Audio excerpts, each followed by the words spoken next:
Hi అండి అందరికీ. ఈరోజైతే చికెన్ గ్రేవీ కర్రీ చేశానండి.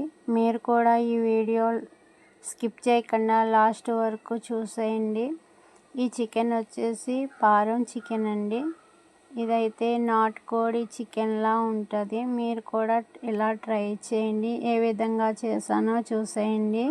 కడిగి పెట్టుకున్న చికెన్లో కొద్దిగా అల్లం వెల్లుల్లి పేస్ట్, కొద్దిగా వాటర్ వేసుకుని ఒక 5 విజిల్స్ వచ్చేంత వరకు ఉడికించుకోవాలి. ఇప్పుడు స్టవ్ వెలిగించుకుని వేరే కడాయి పెట్టుకుని ఈ కర్రీకి సరిపడగా ఆయిల్ వేసుకుని ఆయిల్ కాస్త హీట్ అయిన తర్వాత ఉల్లిపాయలు, పచ్చిమిర్చి వేసుకుని బాగా కలుపుకుంటూ వేగేంత వరకు వేయించుకోవాలి. ఈ ఉల్లిపాయల్లో కొద్దిగా సాల్ట్ వేస్తే అండి కాస్త బాగా వేగుతాయి. ఇలా వేయించుకోవాలి. మిక్సీ జార్ తీసుకుని మిక్సీ జార్లో జీలకర్ర,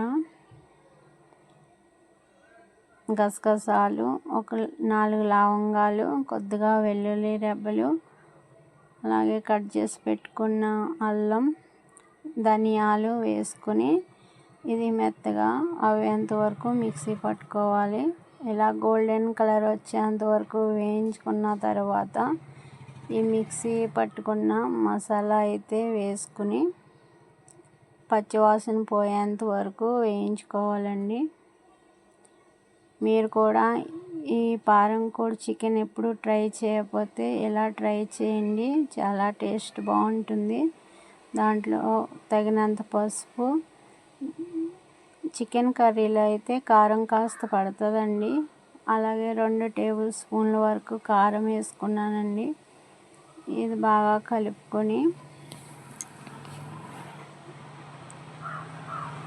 బాగా ఒకసారి కలుపుకొని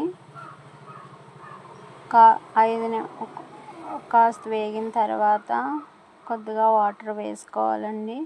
ఇలా కొద్దిగా వాటర్ వేసుకుని ఒకసారి బాగా కలుపుకోవాలి. కలిపిన తర్వాత ఉడికించుకున్న చికెన్ తీసుకుని ఆ వాటర్లో వేసుకోవాలి. ఆ గ్రేవీలో వేసుకొని ఒకసారి బాగా కలుపుకొని ఉడికించుకోవాలండి. ఇలా ఉడికించుకుంటే మనకి చికెన్ గ్రేవీ కర్రీ అయితే రెడీ అయిపోయింది. చూడండి, ఈ కర్రీ అయితే చాలా టేస్టీగా ఉందండి. మీరు కూడా ఇలా ట్రై చేయండి. ఇది వచ్చేసి రోటీలోకి, పుల్కాలోకి, అలాగే రైస్లోకి కూడా, బిర్యానీలోకి చాలా బాగుంటుంది. మా వీడియోని లైక్ చేయండి. మా ఛానల్ సబ్స్క్రైబ్ చేసుకోండి.